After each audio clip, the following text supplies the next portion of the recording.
بچه‌ها بریم؟ بریم.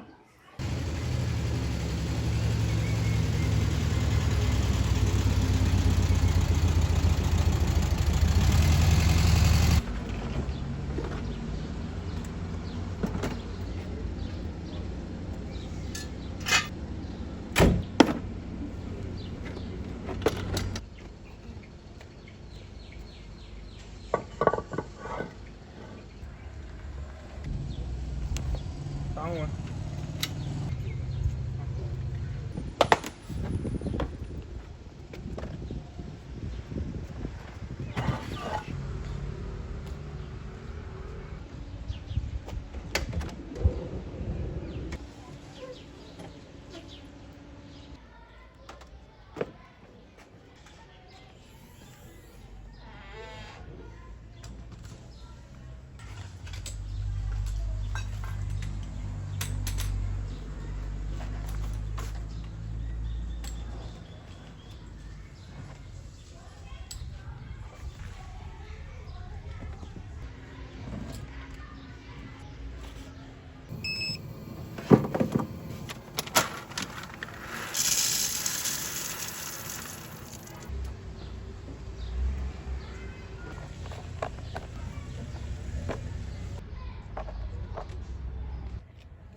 دیده خالیه.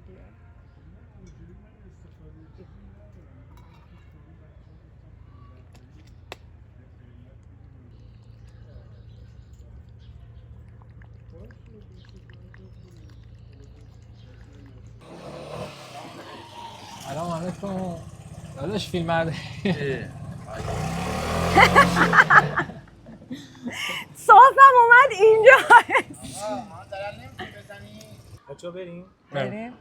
داستان شروع این سبک زندگی چطور بود؟ چی شد که تصمیم گرفتی توی ون زندگی کنید؟ خب ما سفر میکردیم اما کم و یه جایی با خودمون مواجه شدیم، دیدیم بهترین حالمون اون حالیه که تو جاده ایم. ایده از اینجا شکل گرفت. 1 سال بعد ما همه مناسبات زندگی رو یه جوری چیده بودیم که بتونیم این کار رو بکنیم، اما میترسیدیم تا اینکه یه دوستی اومد و به ما گفتش که شما میتوانید.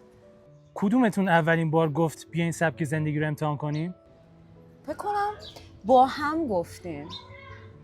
ما از هم ابتدای می‌خواستیم. آشنایی که اصلا به سفر فکر می‌کردیم و یه سره داشتیم میگفتیم که بریم یه طبیعتی، بریم یک جای دور از شهری زندگی کنیم، ولی خب تا برسیم به اون نقطه 4 سالی طول کشیدش که یک جایی رها کردیم و گفتیم که ترس هم بودش به هر حال، ولی گفتیم که باید رها کرد یه جایی تا بتونیم درست پیشش ببریم.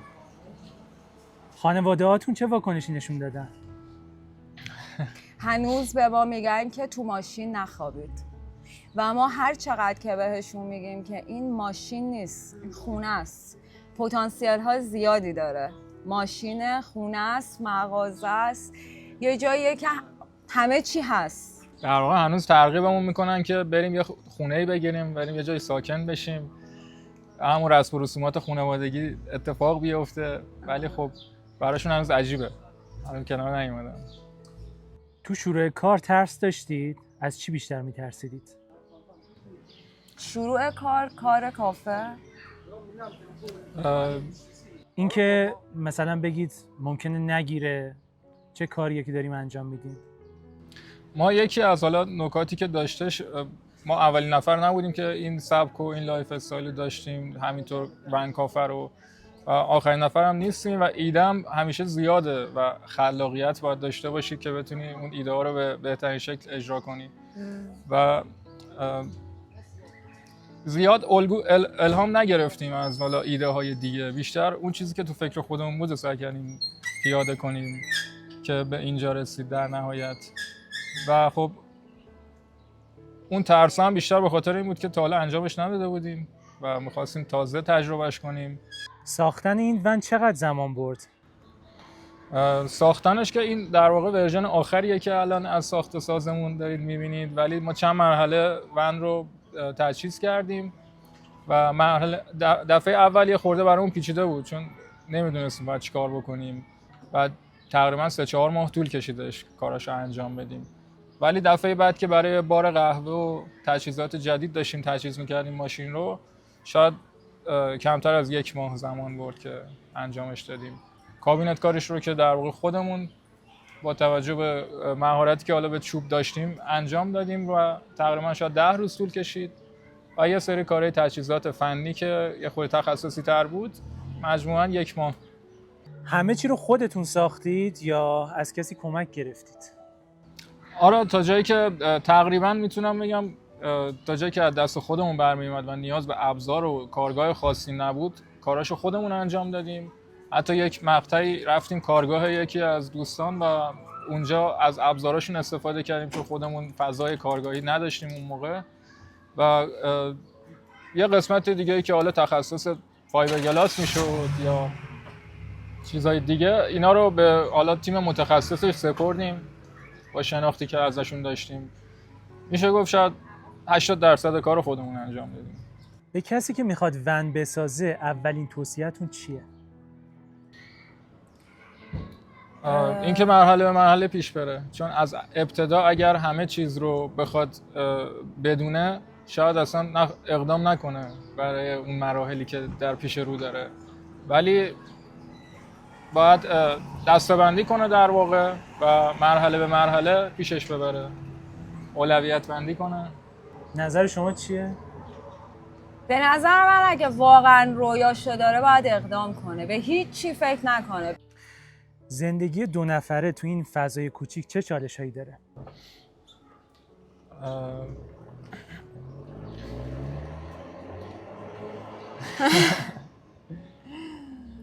خب یه وقتایی اذیت میشیم از فضای کوچیک، از اون فضایی که داریم که باید تو همونجا سر کنیم. یه وقتایی به هم دیگه گیر میکنیم توی اون فضا و محدودیت لوازم داریم. مثلا من شاید یه سازی که دوست داشته باشم و نتونم توی ماشین همیشه همراهم داشته باشم یا خیلی لوازم دیگه. از این نظر باید اولویت بندی کنیم، بگیم که کدوم واجب تره. یکی از چالشامون همینه. و خب مثلا چیدمان ماشین، ما وقتی که ماشین رو تخلیه میکنیم خودش یه پروسه‌ایه، یه پروژه‌ایه که بعدش بخوایم کل این وسیله ها رو جا بدیم. اینم یکی از چالشاییه که میخوام این سوال از خودتون بپرسم. چطوری با هم کنار میایید وقتی خستگی یا اعصاب ندارید؟ مهمترین نکته‌ای که ما رو به ازدواج رسوند و با هم بودن رسوند این بود که ما اصلا رو مخ هم نمیریم. اون هی اول اون برای این بود، ما اصلا رو مخ هم نمیریم. وقتی هم خیلی عصبانی و قاطی باشیم، کلافه باشیم، یک اعلامیه من حال ندارم، من حوصله ندارم، من قاطیم، یکم من رها کن. پارسا که جرثومه آرامش و اصلا چی بگم. کی بیشتر تو ون آشپزی میکنه؟ من فقط آشپزی میکنم. واکنش مردم وقتی ونتون رو میبینن چیه؟ همه آرزو دارن. اکثرا دوست دارن فضای ون رو. آره. برای رسیدن به این نقطه بزرگترین چیزی که قربانی کردید چی بوده؟ تو بگو اول.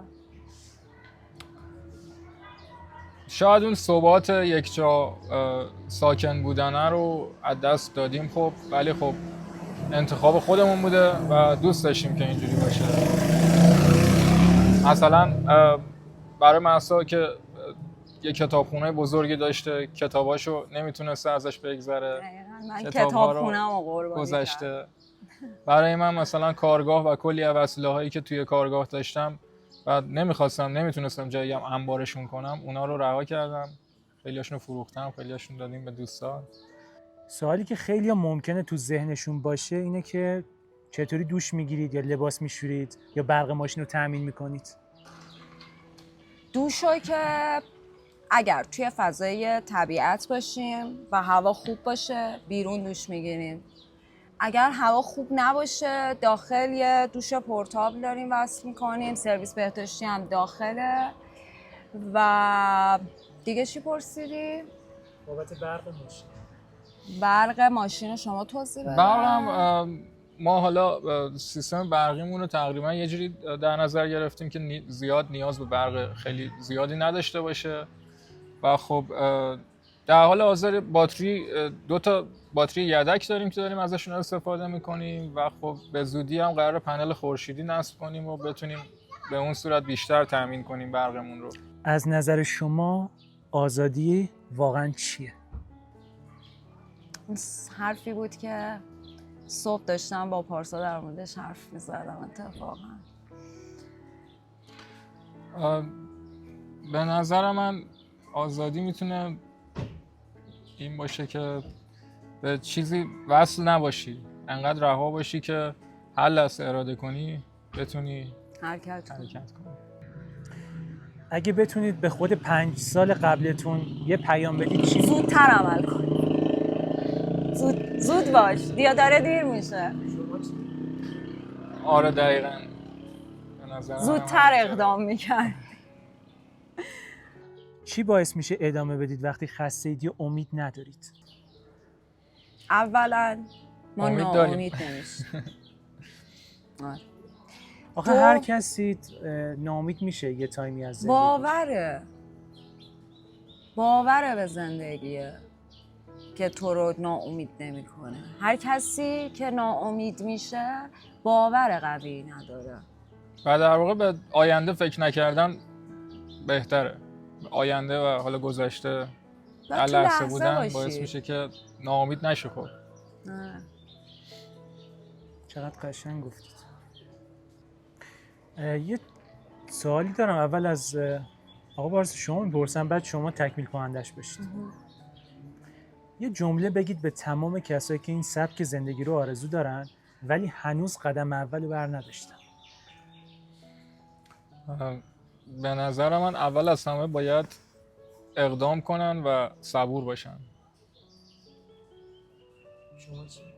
من میگم به دستش بیار، اصلا تأملم نکن، همین امروز اقدام کن. اگه واقعا میخواش با صبر به دستش میاری. البته صبوری که من میگم منظورم تعلل نیستش توی مراحل کار، ولی آرامش درونی. آفرین، آرامش رو حفظ کنی و صبور باشی تا همه چی درست پیش بره. با غرغر کار پیش نمیره. سخن آخر، حرف آخری ندارید؟ پایانش جمع کننده باشه. به نظرم که آخرین جمله که میتونم بگم اینه که واقعا نه فقط ون لایف، آدمی اگر به چیزی باور داشته باشه فقط با دست بذاره رو قلبش باشه، به زانوش هم نه، به قلبش باشه، دست بذاره رو قلبش دیگه من میخوام و اون وقت اصلا جهان در خدمتته که همه چیز یه جوری اتفاق بیفته که به آرزوت برسی. اصلا که آرزو من واقعا آرزویی ندارم، همش یه سری هدفه باید دارم تیک میزنم فقط. و اینکه یه نکته‌ای هم که توی این مدت ما واقعا بهش رسیدیم همین که نفع شخصی در نفع جمعیه. یعنی اگر شما نفع جمعی رو در نظر بگیرید موفق میشید، نه فقط منفعت شخصی خودتون. آره.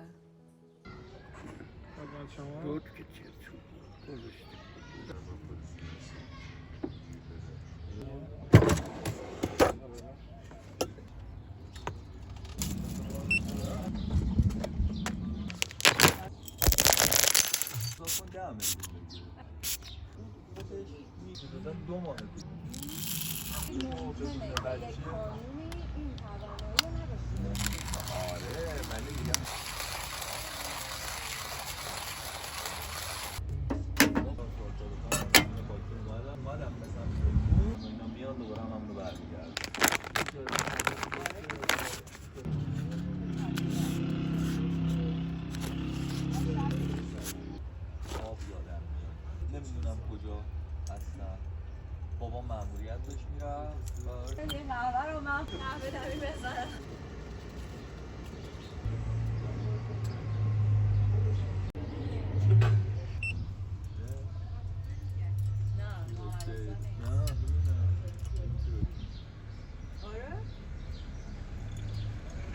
من خجالت میکشم لفت کنم بیرون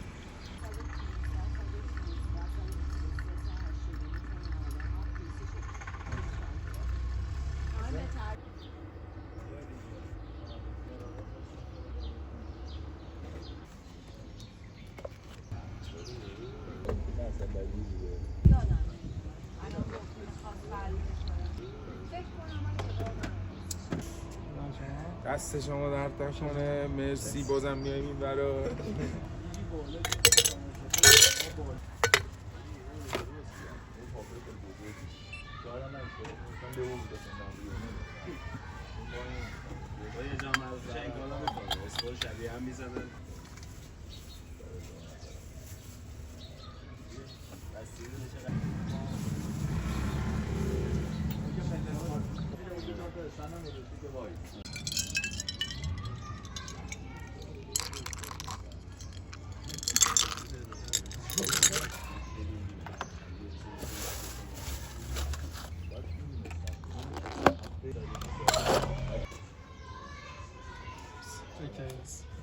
دیدم.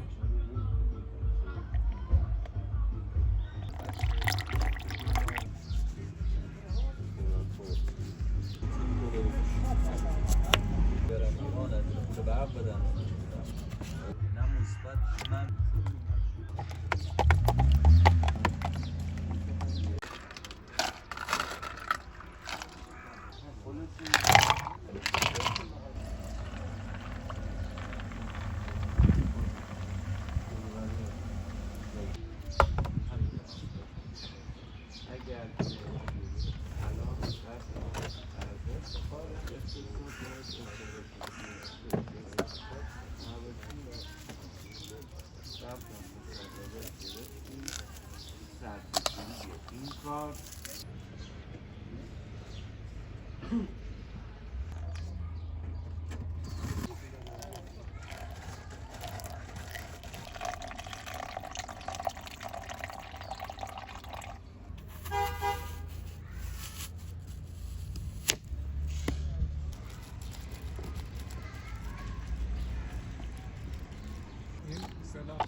بادیه چهارمیمه بادیه ساچمه فلزی هم میکنه حالا این کلت بادی اینم باید جواب مثل بادی ببین بادی چشمش گیرتون بادی چشمش سرگانه سیده دوها داره در چون که این نظام این یه بار درست بکنه یه بار ساعت درست کار نمیکنه از یک میدرسه و سر میدرسه یه سری کارتر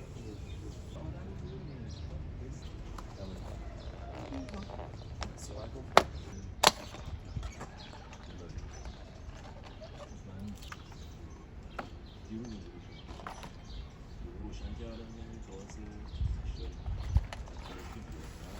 بفرمایید. اگه دیسکو ثبت نخواه چطوره؟ خوبه خوبه؟ واسه اومدی حالا این داره تکون میخوره صدا میده بیچاره گوش بده آره بفرمایید.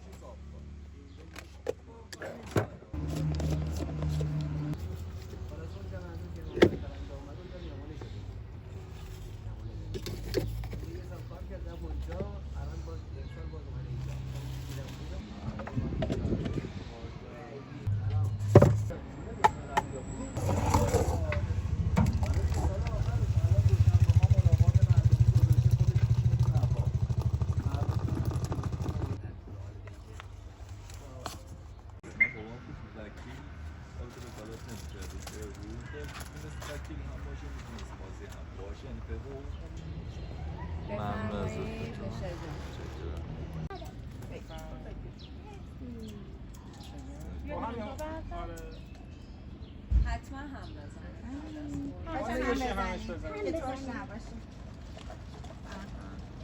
از کفش بگیرید براش قشنگ هم بزن بذاره خراب کنه.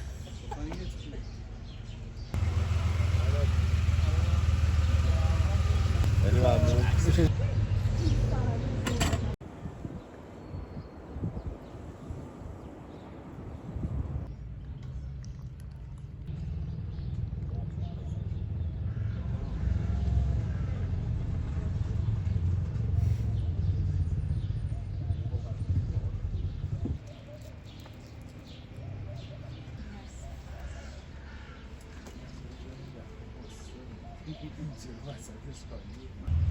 حدود 1 ساله که مشتری اینجا و واقعا هر موقعی که اینجا قهوه خوردم، با اینکه من خودم خب هم باریستا بودم توی کار قهوه بودم، ولی همیشه از قهوه اینجا راضی بودم.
سالاد شیرازی هم همینجوری درست.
خودم خیلی گشتم شما به نمیدونم. این برای پارسا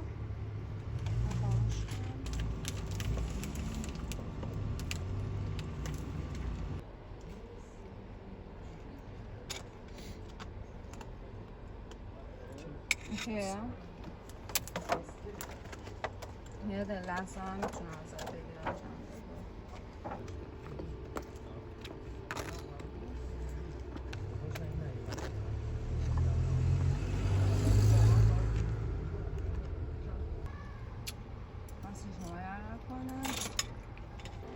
اصلا تعدیق خور باشی میفهمی، این تعدیق نسوسه رو به بوجستی به سیاه میشه.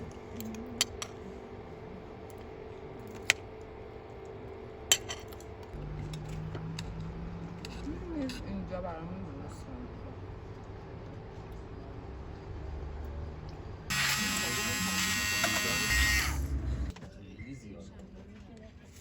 ولی میدونستی بعضی توریستی خیلی میشن خیلی خوشخیلی میکنن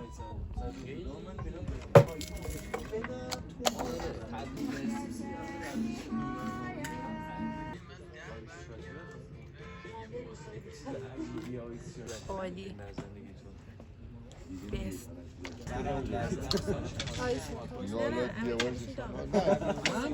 ما این ساخته بودیم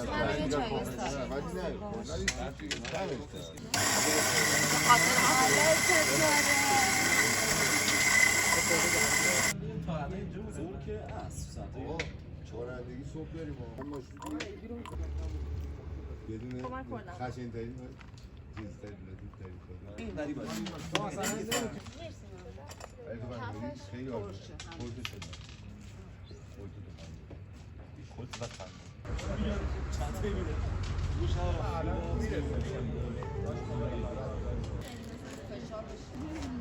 هنوز نمیتونم هضمش کنم. باز خوب خانواده‌اش نشد.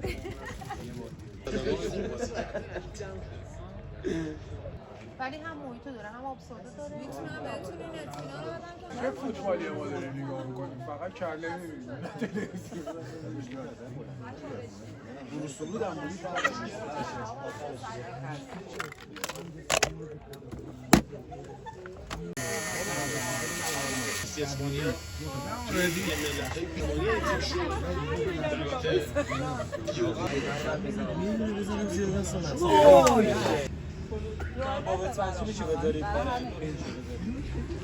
من فوتبال فقط میدونم یه تیم 22 نفر ایستگاه کرد.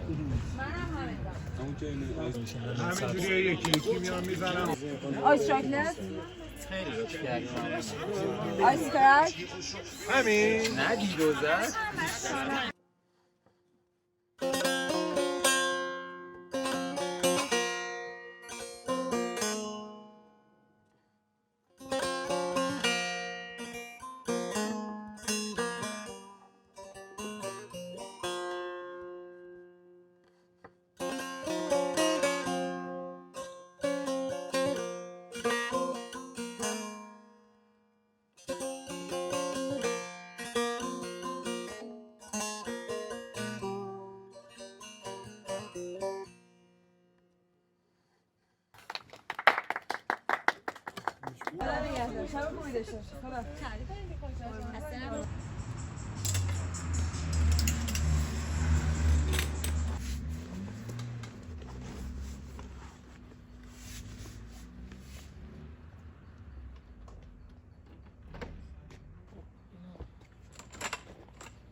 بیا دیگه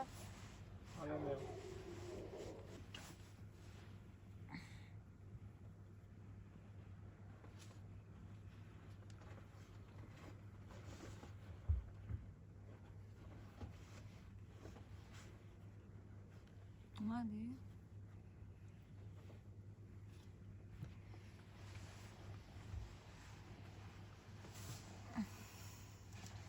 همیشه بیا از اون بیا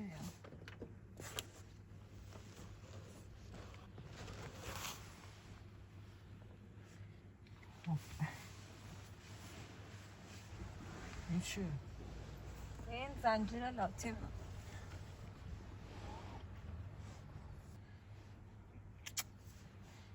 واقعا روز طولانی پارسا جان چرا نیومدی؟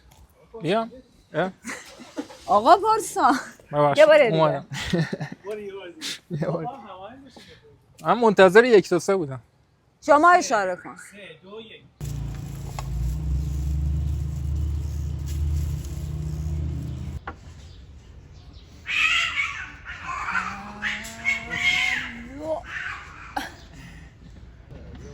آره خود شیرازی‌ها تئوریشون اینه که به خاطر دریاچه نمک شیراز این بخار نمک باعث شل شدن آدم‌ها و این چیزا میشه، ولی اجازه بدین به عنوان یه شیرازی از خودمون دفاع بکنم. ما تنبل نیستیم، ما اقتصاد حرکتی داریم، ما بیهوده خودمون رو تکون نمیدیم.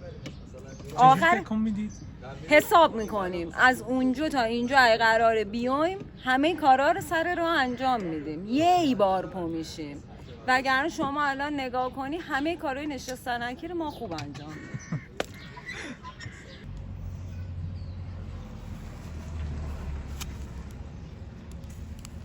گیر کردم.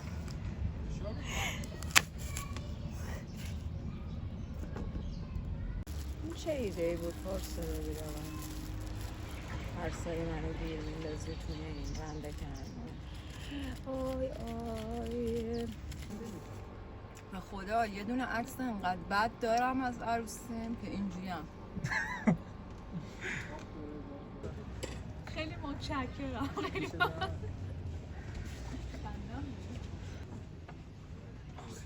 قدیمی یعنی دوستش تموم شد. خب چی؟ معرفی میکنیم خانم مری.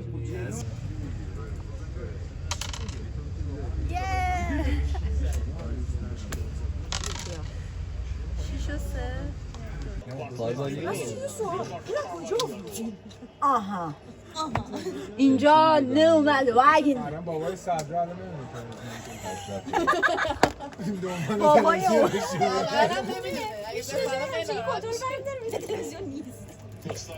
نه با کنترل شما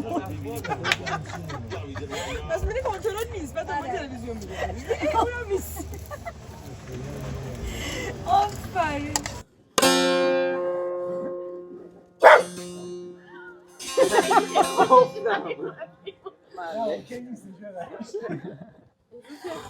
یه دقیقه وایسا شما بکن. با دست جارو مشکل داره و اون یکم شبیه دست جارو آشناه.